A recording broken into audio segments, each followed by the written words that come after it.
Okay. So despite the fact that that gentleman has the same jacket on as me right now, I am not Michael Strahan. Mike King. So, very excited to be here. And now make some noise! That sounds like a crowd that isn't necessarily just waiting to get drinks, so I like it. So, I've got a lot of slides as I tend to do. I would encourage you to just grab this URL rather than trying to feverishly take notes. But if you do want to take notes feverishly, that's also cool too. I've tweeted this as well to encourage you to follow me because I'm going to leave this slide. So, around this time every year, people always ask me, Mike, what's the future of search? Because I guess I'm a thought leader or whatever they call that. And I always get like, this again, like, do I really have to answer this question? Okay, so the business answer is like this.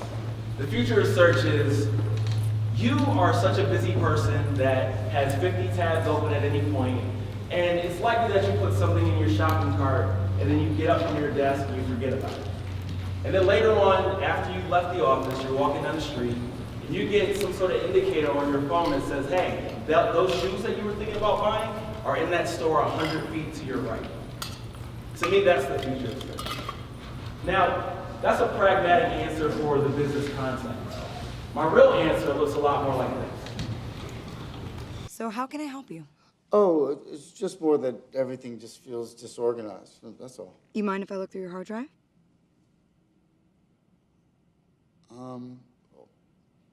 Okay. Okay, let's start with your emails. You have several thousand emails regarding LA Weekly, but it looks like you haven't worked there in many years. Oh, yeah. I think I was just saving those because I thought maybe I wrote something funny in some of them. But Yeah, there are some funny ones. I'd say there are about 86 that we should save. We can delete the rest. Oh, okay. Okay? Can we move forward? Yeah, let's do that. Okay. So before we address your organizational methods... So that's from the movie Hearts. That's a science fiction film from 2013 where, you know, this guy has his personal assistant, which is basically built off artificial intelligence, and eventually he falls in love with her and all these crazy things happen. But the bottom line is the future of search is a predictive assistant. So when you see something like the HubSpot inbound agenda that's completely overwhelming, it can figure out for you. Truthfully, I don't know how any of y'all figured out where to go today, but nonetheless, I appreciate that you're here. You could have been at 40 other different sessions. Now, does that sound far-fetched to you? Maybe it does. You're like, oh, you know, no way our technology is that far at this point. Well, let's talk about the things that you would need to have in order to accomplish this. So you need to have an understanding of a user's location. You need to understand their context persistently, you know, no matter where they go. You need to have a big index of the world's information. You need an always-on device. You need an understanding of natural language processing. And you need machine learning plus a lot of computing power. Another thing you need is speed. Because nobody's going to talk to something and then wait for 5 minutes for an answer. And you also need a good user experience. One that is no different than interacting with the world as you see it right now. So let's talk about Google. Google's been tracking your location minute to minute for the last 5 to 10 years. You can actually log in and see all the places you've been on the map that Google's tracking. Google leverages what they call a database of affinity to model people. Back in 2011, they consolidated their privacy policy, so all the tools in the Google ecosystem can speak to each other. And now you have these things that you can target in paid search called affinity segments. So they're already modeling people and they're developing these persistent user contexts. Then you have just the idea that their whole fundamental thing that they do is store and make usable the world's information. They have 15 exabytes. I wouldn't even know how to read that number if I didn't look up what an exabyte was. But a ton of data on everything. And perhaps you may have heard of something called Android. Well, Android is on 87.5% of phones worldwide. Natural language processing is something that Google has mastered. It's fundamentally what powers search, an understanding of what is being said in content and also what's being said in the queries to surface that content. They've been nice enough to open source their approach to NLP so you can be good at it too. And then Google's been working on quantum computing. So they're trying to, beat Moore's law, so to speak, kind of accelerate it and make things even faster. So they have a computer that they've developed that's 100 million times faster than the computer that you have at home. They've repositioned themselves as a machine learning company. So I was at Google I/O last summer, and that was the main party line. They were like, we're going to be all about machine learning. It's going to be in all of our products. You're seeing new and new messaging products that are built on machine learning as well. And again, they open source that so you guys can get better at it as well. Now, speed is one of their other obsessions, from Google Fiber to building Chrome, which is a faster browser than anything else. One of the fundamental things that they've done is make things faster. As far as user experience, well, Google used to suck at design. We all know that, we used to look at Google and be like, ew, at least he gets me where I want to go. But they've gotten a lot more focused on that, and they developed what they call a visual design language called Material, which is essentially a UX framework for building out websites. And that's why you see that everything across the Google ecosystem kind of looks the same. And a lot more people are starting to use this as well in their own areas. So basically, Google is already ready to be the Star Trek computer. They've said for a long time that was their goal, to be that ambient search interface where you can just talk to it and it's going to give you answers.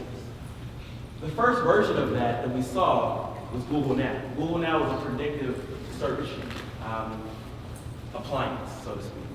And so what it would do is it would give you, based on the data that they're collecting on you, like, oh, you go from this place to this place every day, that must be home, that must be work. So they will say, oh, 8:35, you need to leave by 9:06, otherwise you're not going to make it there on time. Oh, you're always looking up the Boston Red Sox scores. So maybe you're a fan of them, and they surface those for you. So they use a lot of implicit queries, or implicit context, based on who you are and what you do to surface some of this information. And then they had Google Assistant. So this is the real V1 of the Star Trek computer. And that you just talk to it, it's in your phone, you ask it questions, and it surfaces those answers for you. So what Google Home is Google Assistant in a box. You don't need your phone. Well, you need your phone to set it up. But beyond that, you don't need anything else but that device. So I got it, and I was pretty distraught going back to the hotel the other day. So I asked it a question. Okay, Google, who won? Donald Trump won the presidency. Right now, Donald Trump has 279 electoral votes, while Hillary Clinton has 228. Okay, Google, so what do we do now? Sorry, I can't help with that yet. I'm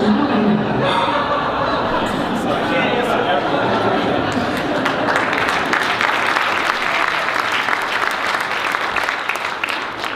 It can't answer everything quite yet, but it's still a pretty advanced product. And so it kind of begs the question, how far have we come with search? Let's talk about it. So Google started out with 10 blue links, and it wasn't so sophisticated looking, but it was better than Lycos and Alta Vista, Web Crawler, and all those other things I used to use in my teens. And so they got a little more advanced, and they started to add more media to the mix. They called it universal search, because they realized this answers people's queries better by surfacing these other types of media. And then they started to get faster, because before this caffeine update, Google had to index things and then, or crawl things, and then index things, and then start surfacing them. And there could be a huge lag time between when something was posted on the web and when it was surfaced in Google. That doesn't work for us. If we see something as a good article on CNN, we expect it to be in the index right away. So the caffeine update is what sped that up. Then they started rolling out personalized search. So based on the things that you're doing across the Google ecosystem, the things you click on, the things you search any other time, they then surface things specific to your user context. And then they rolled out Google Instant because they figured out that people were taking a long time to put their queries in, so they would suggest them based on essentially collaborative filtering. That saves people 2 to 5 seconds per search, which is pretty awesome when you think about how often you search things. Then they started figuring out, I mean, there are other updates between these, but these are the ones I think are important to the future. So there was the Panda algorithm because they realized that people were just making really bad content.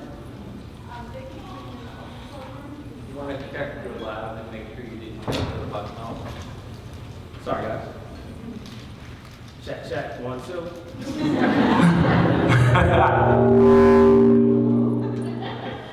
Wow.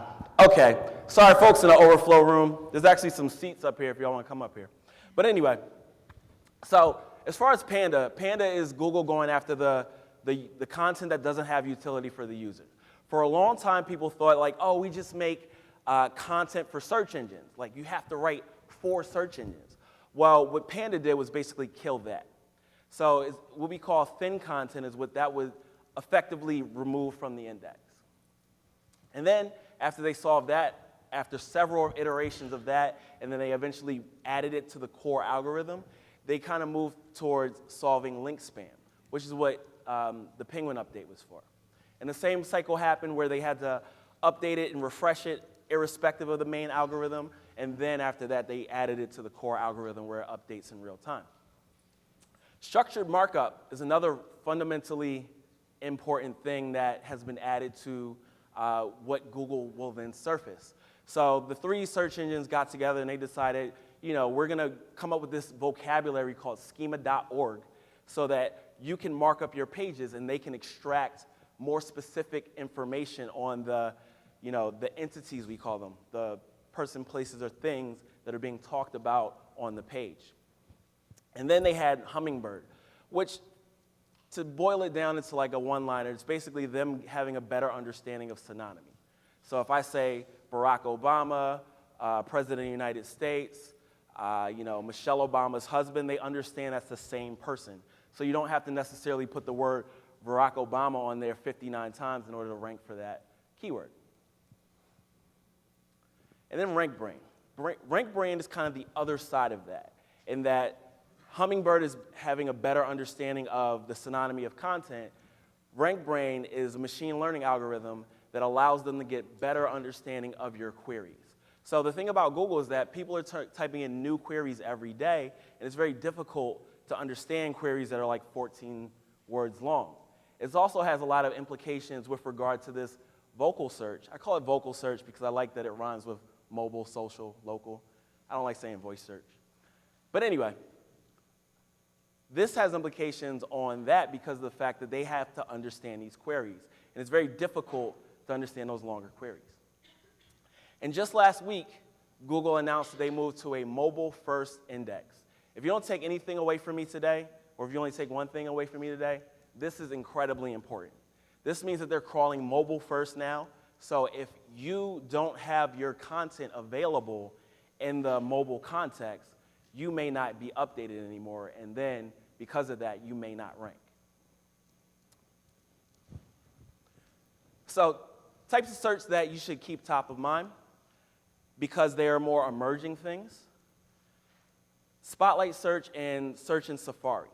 As you notice here, if you type in a query like this, they're not going to Google. They're not going to a search engine. They're trying to bypass search engines altogether. And because this is like the natural place that people are searching, Apple has now inserted themselves so that they can essentially cut out Google. Same thing is happening here with other types of suggested website searches that they give you. So notice that they have a suggested website before they even get to the Google search terms. And more often than not, I mean, I don't know about you guys, but I accidentally click on that because I think it's a Google result. So again, Apple is trying to cut Google out of the picture. There's things like smart mirrors, where there's all these, essentially the same way that the dashboard that you would have on your desktop computer, you can have that type of stuff for your mirror. And it's interesting there because I suspect that there's going to be a lot of advertising in these types of things. So in New York, I'm not sure about Boston because I don't come here that often. We have in office buildings, there's always like the TV in the elevator when it has ads and things like that. I think of smart mirrors very similar to that. So I suspect that we're going to see more pay-to-play placements in these than just regular natural search. And then I suspect there's going to be in-car search. So think about back in the day when you would do directions on MapQuest, And they would always take you slightly out of the way because they wanted you to go buy as many McDonald's as possible. I suspect that Tesla is going to realize there's opportunities around search there as well. So then you want to talk about App Store search, because App Store optimization is something that's really important if you have an app, of course. And really, that's just old school SEO, because it's largely about on-page content. Do you have your keywords there? And then the engagement metrics. Are you getting downloads? Are people looking at your page? Are they leaving reviews? So it's not difficult. It's just, make sure your on-page is right, and then use something like Sensor Tower to do research around the keywords that you should be using, and also the rankings of other apps and such. And then just buy some ads so you can get more people to download your app, and also in your app ask for reviews. So that one's simple. It's not like doing modern SEO on Google. It's really simple. And then brings me to vocal search. So this is the primary thing that I think moving forward, or the primary mode of search moving forward. I think Google is trying to be more a part of your everyday life, not just trying to have you on your phone looking for things or on your desktop. They want you to basically just talk to them at all times. Okay, Google. How do I get girls? Here's a summary from Instructables. 1. Step 1. Know yourself.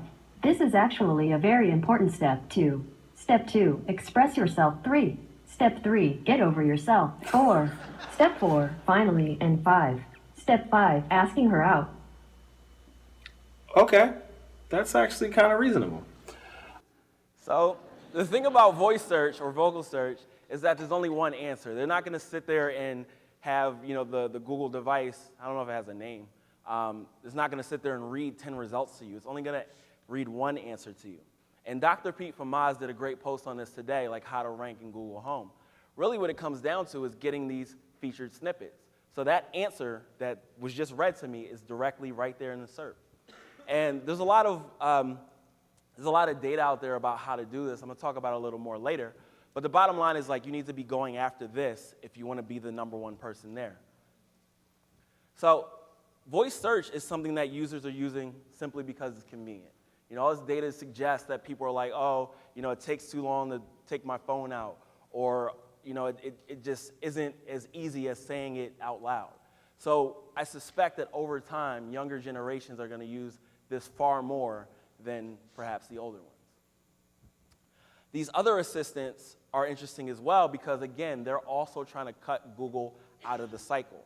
Think about Alexa and the smaller version that HubSpot just gave me. Thank you very much. They are cutting Google out of the e-commerce loop entirely. What they're saying is like, oh, you want to order something directly from Amazon? Cool, because we don't need you to search for it anymore. Just ask me for it. So I suspect that as technology becomes better and bigger and more complex, search is going to be how we interface with it. It's not going to be so much about these crazy futuristic-looking interfaces. It's going to be more like this: you standing in your house just talking to your computer or talking to Google Home, and it's going to react to that. It's not going to be like Minority Report where it's all up in your face. It's just going to be a part of what you do normally. So let's talk about some science behind how this works, the technical stuff that I enjoy the most. So part of this, or what this is called, is multimodal search, where Google, or all search engines really, but who really cares about those other ones, are leveraging both the explicit query that a user types in or gives to the search engine and the context on the user. So their location, things that they've looked at before, other things that they've engaged with. They put those two aspects together to determine what it is that you need. So Google is far better at understanding the context of the user, which is why I'm far more interested in Google Home than I am in Alexa, because Google's been doing this for so long. They have that natural language processing that works with this. I have an employee who, English is his second language. He speaks well enough, but I didn't think that Google Home was going to be able to understand him, and it understood him perfectly. Okay, Google. How tall is the Empire State Building? The Empire State Building is 1,250 feet tall. Okay, Google. Where is it? The address for Empire State Building is 355th Avenue, New York. Okay, Google. How far is it from here?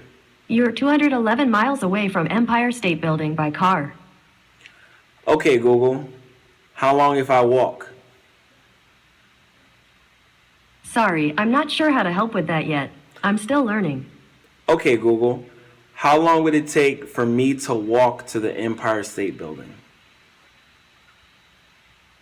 On foot, the trip to Empire State Building is 2 days and 23 hours. So the interesting thing about that is it understood the context. The first time I said, how tall is the Empire State Building? After that, I said, how far is it from here?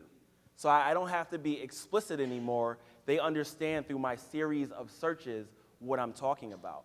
And I've seen some great work that Will Critchlow presented, I think even here last year, where he talked about, users walking up to a landmark and saying, what is this church?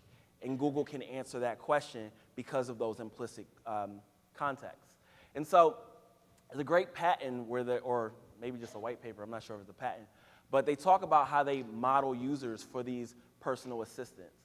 And it's largely about understanding the queries and the things that the user had clicked before to understand who they are, what they want, what is it that they're likely to be interested in. And they develop these contexts over a series of months, not just hours, not just a couple searches, it's over a series of months. So the way this works is they break the query that you ask into a series of entities so they can then better understand what it is that you're asking for. So in this query it says, who was the US president when the Angels won the World Series? And you see in the diagram that they then break it down into those different entities, the World Series, the Angels, the US president, and then they have a better understanding of that and they can answer that question. So Google has come out and said that entities are the first thing that they look at when they consider a query. And by that token, which is kind of fitting the word token, you need to be thinking about that when you optimize your content.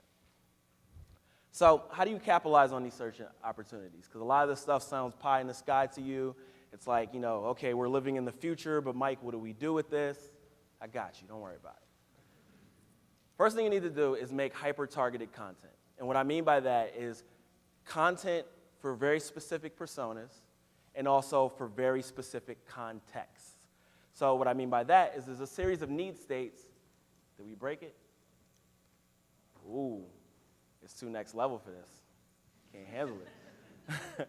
Anyway, so what's on that screen when it stops blinking is it's a series of stages like your marketing funnel. So you have, awareness and research and consideration and all of that. And you need to align the right content for the right stages and then the right KPIs.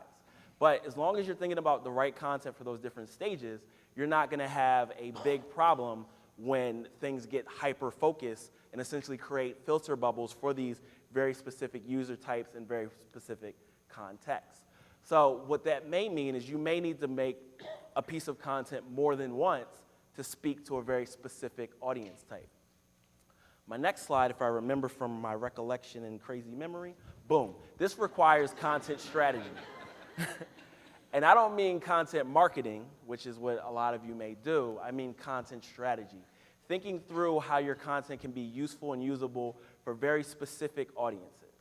Not just making infographics and putting them out, not just throwing out ebooks, not just doing blog posts, being very specific about who you're talking to and why. And so where you should probably start is from what I call persona-driven keyword research. And I have a whole deck on that. But essentially, what you need to do is on the keyword level, tie it to who is the most likely user type to come, and then what is it that they're trying to accomplish with that keyword. So ultimately, I want you to build robust, utility-driven content for specific audiences. I also want you to use structured data.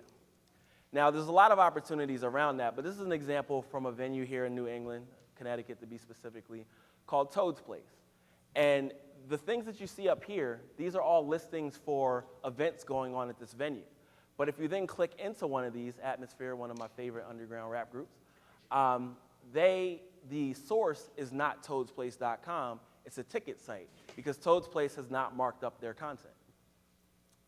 And Google also has these rich cards. Like the card format is essentially everything that you're going to see across the Google ecosystem. We're already seeing it. It's been around for a couple years, but you're seeing it more and more, and you can get directly into here if you mark up your content properly. So I want you to keep an eye on this. This section of Google will tell you the things that are available as far as the different types of structured formats that they'll show. Because if you go to schema.org, there's like every single possible one, but they're not all in use by Google right now. And there's another page which shows other content types that they're allowing to be marked up as well. So keep an eye on that to see what works for your business. The feature snippet is also really important. Like we said, there's only one answer per query in vocal search. And so this is from research from a company called Stat. They're a rankings platform for unlimited rankings, my favorite rankings platform.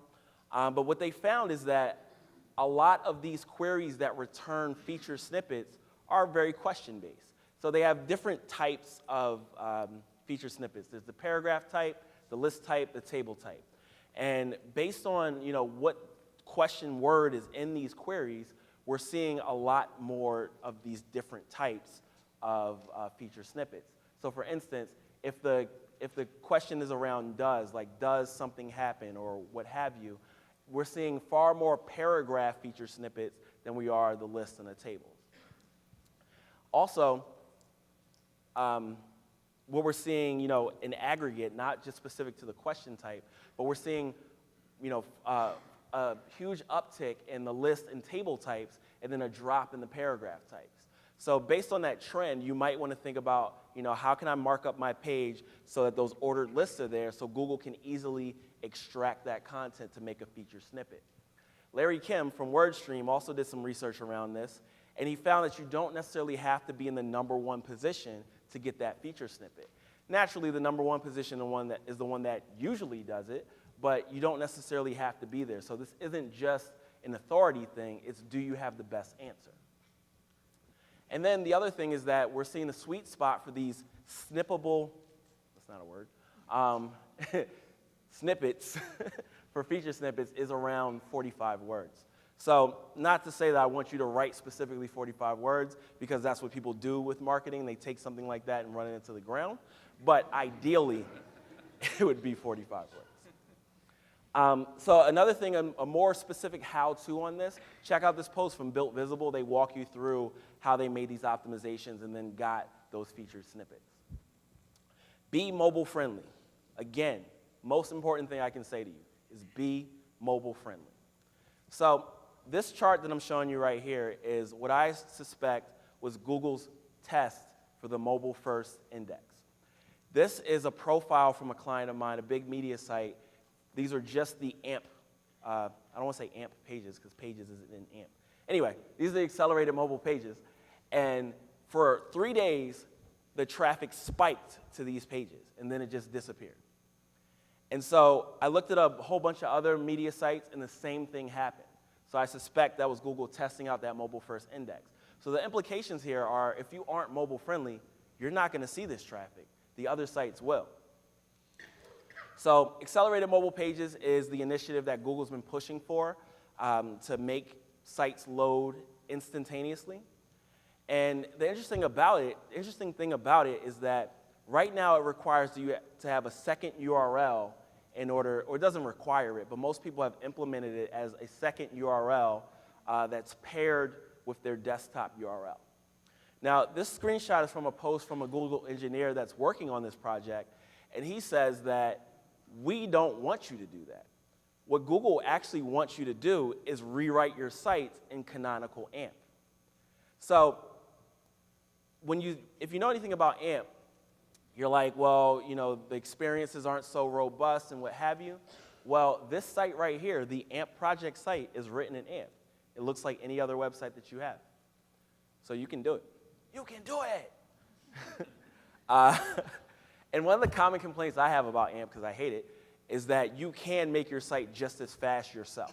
If you just wrote good code and you put it on a CDN, even if it's Google CDN, it can be just as fast. But what this engineer says is that they can't verify that it's that fast. So initially when I read this, I was like, what are you talking about? You have Google Analytics, which measures how fast things load. You have Google Page Speed Insights. Chrome itself can measure it. What are you talking about? So I think what they're saying with this is they can't necessarily absolutely know that everybody going to this page will have the same experience that Google does, because Google stuff is way faster than most people's. So with AMP, they can absolutely verify that if you follow the specification, it will be that fast. However you do it, just make sure that it's mobile friendly, because otherwise you're going to miss out on a lot of opportunities. And just continuing with the idea of speed, well, there's a lot of things that impact speed. You know, the code order is really important. If you have a developer that doesn't think through this, just the way that they lay out the code is going to make your site load tremendously slower. So there's something called the critical rendering path, and that's what AMP basically does, is reinforces that. So think about working with developers that actually know what they're doing. There's also HTTP2, which is a new specification that's going to speed up everything. I'm not going to go too in-depth on it, but basically the thing that about the HTTP spec is that every image is a request and a response, and that takes a long time. HTTP2 multiplexes the stream, which means that you don't have to open a request and a response every time. Once you've made that initial connection, it pushes the rest of those things over to you. So I would say read up on that. And if you really want to dig into the technical stuff, because I know some of y'all eyes are glazing over just off those couple things, there's a blog post I wrote. It's only 9,000 words. So make your site faster. Integrate your search channels. I still see too many people that are like, well, the paid search people, we never speak to them, and you know, they have the $3 million budget, you have 50,000, but there's more traffic from organic. It just doesn't make sense. So the bottom line is that the more you integrate these channels, the more you're going to capitalize on it, because one, your audience, your users are not thinking, oh, am I on paid search or organic search? Like, no, it's one page to them.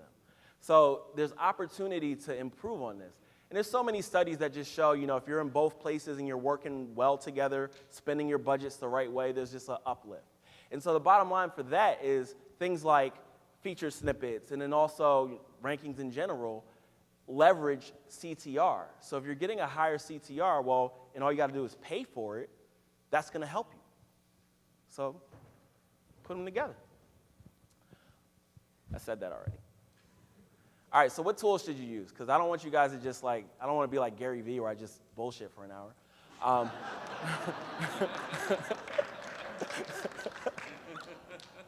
Y'all can tweet that. I know that guy. So what tools should you use? Well, first you want to have a device library.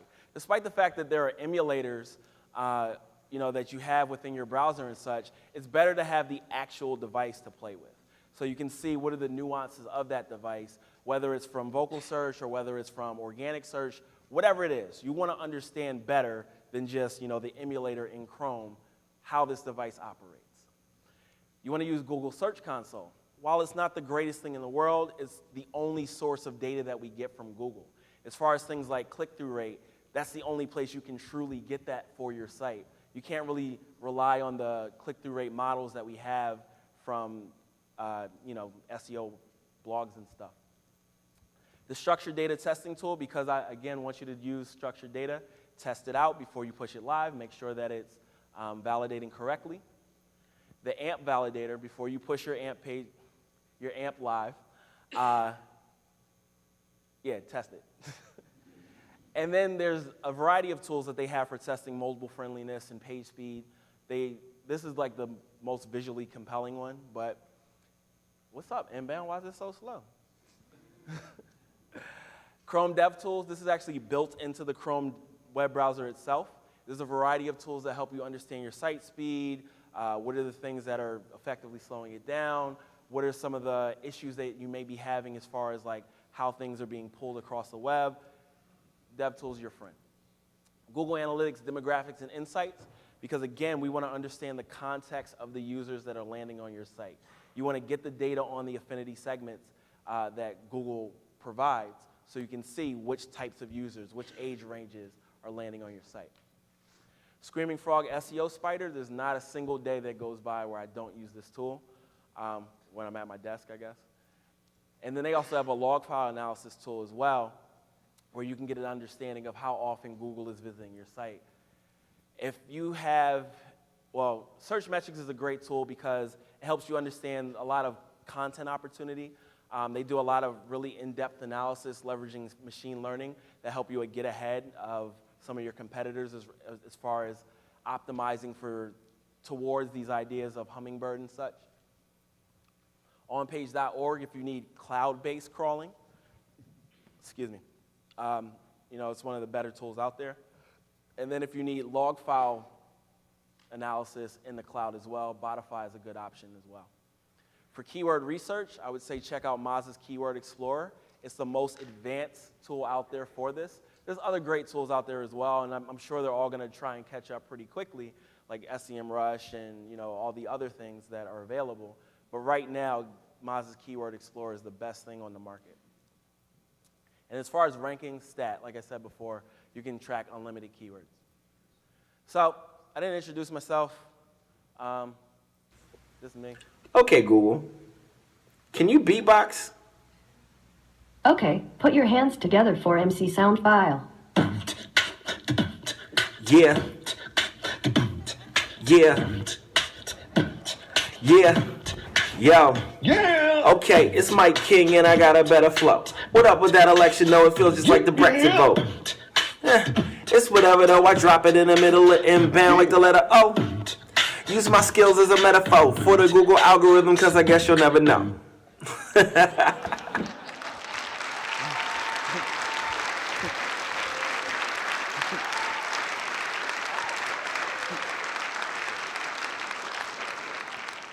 So first and foremost, I'm that little girl's dad. She's 3 months old. Her name is Zora.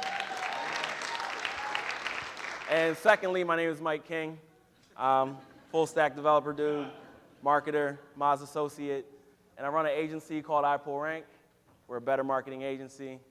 These are the things we do: SEO, content strategy, paid media, machine learning, marketing automation, and measurement and optimization. And I'd love to help you out. Any questions? No questions? Oh, right here.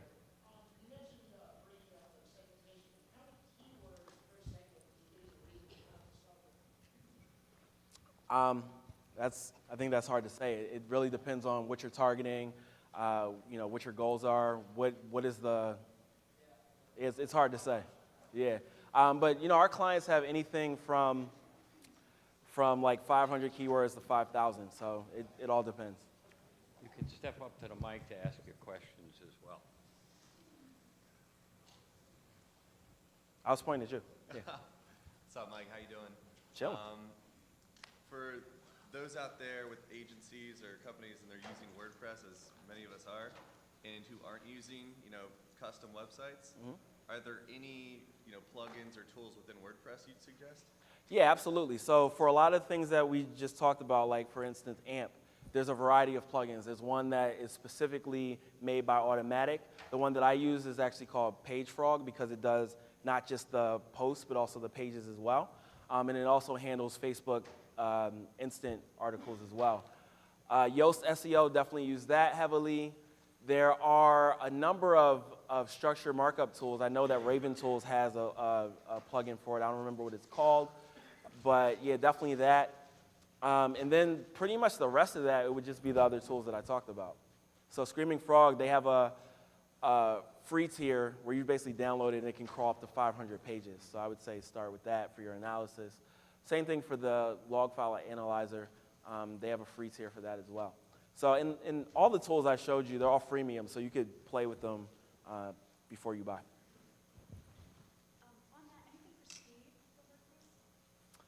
Speed for WordPress. So there are a number of things out there, one of which that we just started playing with. It basically will go through all your plugins and see which ones are slowing it down the most. But aside from that, you want to have a good provider, a good hosting provider for it. You want to make sure that like the code itself is written the right way. So again, Chrome DevTools can tell you a lot of that. And also put your site on a CDN. Anything else? Y'all just want to drink, huh? No more questions? Well, cool. Thanks, y'all.